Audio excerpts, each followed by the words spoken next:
اس لیے اس کی صورت یہ ہے کہ معاشرے میں، سوسائٹی میں، گاؤں میں، محلے میں ایسا آدمی جو انتہائی مجبور ہو گیا ہو، مجبوری کی شکل بھی آپ سمجھیں، مثلا ایک آدمی ہسپتال میں ہے اور اس کو فوری پیسے کی ضرورت ہے، اس کی جان کا خطرہ ہے، کڈنی بدلنا ہے، دل ہارٹ بدلنا ہے یا اور کچھ کرنا، اس قسم کے معاملات کہ اگر فوری اس کو امداد نہ پہنچائی جائے تو اس کی موت کو خطرہ ہے، تو ایسی صورت میں اللہ تبارک و تعالیٰ نے جو آخری چارہ کار کے طور پر سود کھانے کو، کیا بولتے، سور کا گوشت کھانے کو، مردہ کھانے کو بھی حلال کیا ہوا ہے، قرآن مجید کا نص موجود ہے۔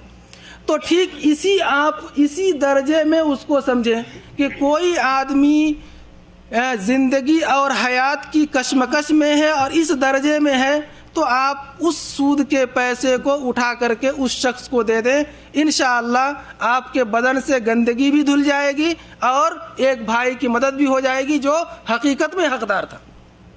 یہ سود کا مصرف ہے، اس کے علاوہ ایسا کوئی دوسرا مصرف نہیں ہے کہ آپ جو ہے سود کا پیسہ اپنے بدن سے گندگی کو دور کر کے کسی دوسرے کو ڈال دیں۔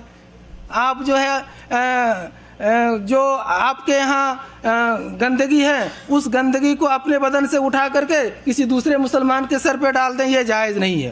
بہرحال اس قسم کی صورتحال بن سکتی ہے۔ مثلا گجرات کا حال لے لیجئے، اس وقت گجرات وہ لوگ جو فساد زدہ ہیں اور فساد کی وجہ سے وہ کوڑی کوڑی پائے پائے اور اپنی جان اور اپنی بھوک کو اور پیاس کو مٹانے کے لانے پڑے ہوئے، آپ ایسے لوگوں کو بھی دے سکتے ہیں ان کی جان بچانے کے لیے۔ یہ سود کے پیسے کا مصرف ہے، انشاءاللہ اس میں کوئی قباحت نہیں ہوگی۔ لیکن ایک چیز اور سمجھ لیں، جیسا کہ ہمارے شیخ صاحب نے بتایا کہ اس میں آپ نہ نیکی کی امید رکھیں، نہ آپ کو اجر ملے گا، نہ ثواب ملے گا اور نہ کچھ، صرف یہ ہے کہ آپ نے اپنے بدن سے اس گندگی کو دور کر دیا، بس یہی اس کا مصرف ہے۔ اللہ تعالیٰ سے دعا ہے کہ اللہ تعالیٰ ہم مسلمانوں کو سود جیسی لعنت سے بچائے اور اس سے دور رہنے کی توفیق عطا فرمائے۔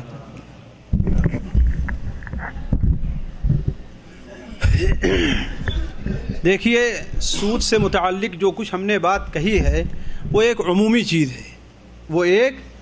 چیز ہے، اس کا یہ مطلب نہیں کہ ہم لوگ بینک میں اپنے پیسے نہ رکھیں۔ جیسے شیخ نے کہا کہ ہم ان ملکوں میں کچھ ضروریات کی بنیاد پر مجبور ہیں ضرور، لیکن کچھ لوگ جو اس نیت سے رکھتے ہیں، یہ دیکھیے اس نیت پر میرا حملہ تھا، اس نیت سے رکھتے ہیں کہ چلو آج کسی بھی طریقے سے 1 لاکھ رکھ دے رہے ہیں تو 2 سال 4 سال 5 سال 10 سال کے بعد مجھے اتنا مل جائے گا تو ہم اس سے اپنا کوئی کاروبار کر لیں گے۔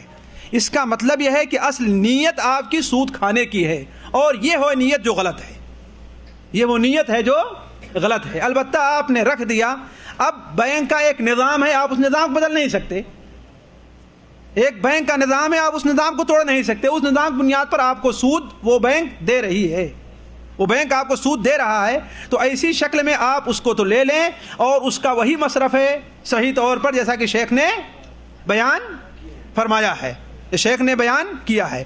دوسرا سوال ابھی ایک یہ آیا ہے کہ ہندوستان میں اسلام کس طریقے سے پھیلا۔ دیکھیے اس سلسلے میں تفصیلی چیزیں تاریخ کے اندر موجود نہیں ہیں، دونوں طرف سے لوگوں نے غلطیاں کھائی ہیں۔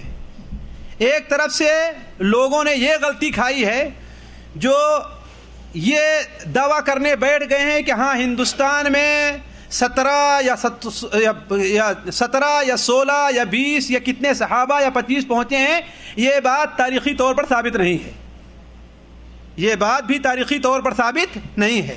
یہ کہا جا سکتا ہے کہ جو پہلا حملہ محمد بن قاسم کے زمانے میں ہوا ہے، ہو سکتا ہے کہ اس کے اندر کچھ صحابہ شریک رہے ہوں، لیکن جو کچھ لوگوں نے صرف تاریخی روایات کی بنیاد پر بعض چیزیں یہ ذکر کی ہیں، اور جس کا ذکر قاضی اطہر مبارک پوری نے اپنی کتاب کے اندر کیا ہے، تاریخ السندھ والہند کے اندر، تو صحیح تاریخ کی بنیاد پر یہ چیز ثابت نہیں ہے، ایک چیز۔ دوسری چیز یہ ہے کہ دوسرے لوگوں نے جو غلطی کی وہ یہ ہے کہ ہندوستان میں انہوں نے اسلام پھیلانے کو صرف صوفیہ کا مرہون منت قرار دیا ہے کہ صرف صوفیہ ہی کے ذریعے ہندوستان کے اندر اسلام پھیلا ہے، اور فلاں بزرگ آئے تو ان کے ہاتھ پر 10,000 ہزار اور فلاں پورے گاؤں پورے شہر کے لوگ. یہ بات بھی حقیقت سے بالکل خالی ہے، یہ بات بھی بالکل حقیقت سے خالی ہے.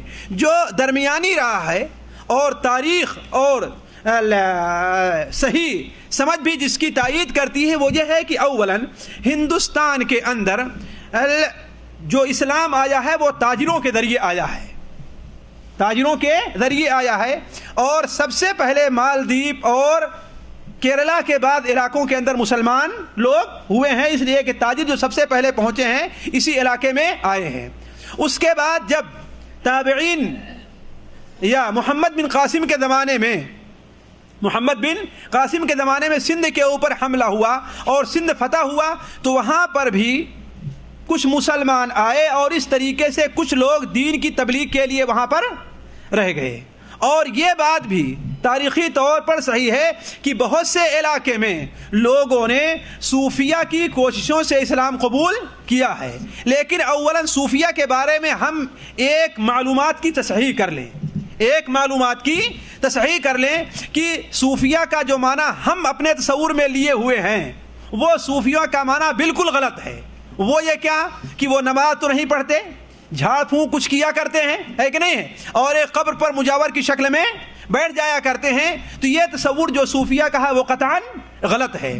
صوفیہ سے مراد جب کہا جاتا ہے کہ بعض صوفیہ کے ذریعے اسلام پھیلا تو ان کا مقصد ایسے صوفی ہوتا ہے جنہوں نے دنیاوی امور سے کوئی خاص تعلق نہیں رکھا، انہیں قوت لا یموت مل گئی پہننے کے لیے، یعنی اتنا ہی کمایا اتنا ہی لیا جو کھانے کے لیے اور پہننے کے لیے ان کے پاس مل گیا، اور وہ اللہ تبارک و تعالیٰ کی عبادت اور ریاضت کے اندر مشغول ہو گئے. تو اس طریقے سے ان کا بھی اثر کچھ ہندوستان میں رہا اور بہت سے لوگ اسلام میں داخل ہوئے، اور یہ لوگ اسلام کے مبلغ ہی کے طور پر آئے تھے، اسلام کے مبلغ ہی کے طور پر آئے تھے. تو عرض کرنے کا مقصد یہ ہے کہ درمیانی راہ یہی ہے کہ اصل تو ہندوستان میں اسلام جو آیا ہے وہ دو شکلوں میں آیا ہے، تاجروں کے ذریعے آیا ہے، اور دوسرے جب مسلمانوں نے فتح کیا ہے تو کچھ لوگ یہاں پر دین کی تبلیغ کے لیے رہ گئے ہیں. البتہ رہنے والوں میں صحیح اعتبار سے کسی صحابی کا ثبوت نہیں ہوتا،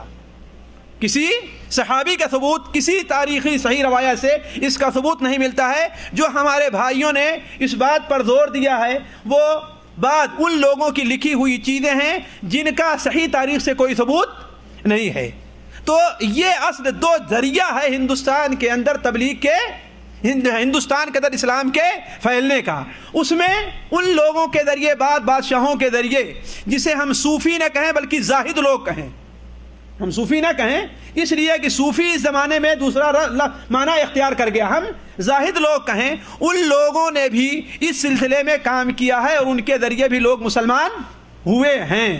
تو اصل میں یہ ہے مختصر سی بات اس سلسلے میں جو ہمیں اور آپ کے سامنے رکھنی تھی. اور کچھ ہے؟ اللہ تعالیٰ شیخ کو ہدایت عطا فرمائے کہ انہوں نے ہمیں بہت بڑی قیمتی باتوں سے اور درسوں سے اور نصیحت سے جو ہے ہمیں بیان فرمایا ہے. اور اللہ سے دعا کریں کہ اللہ تعالیٰ ان سب چیزوں کا جو ہے ثواب آپ کے جو ہے نام اعمال میں درج فرمائے، اور اللہ تعالیٰ ہمیں ان نصیحت پر عمل کرنے کی توفیق عطا فرمائے.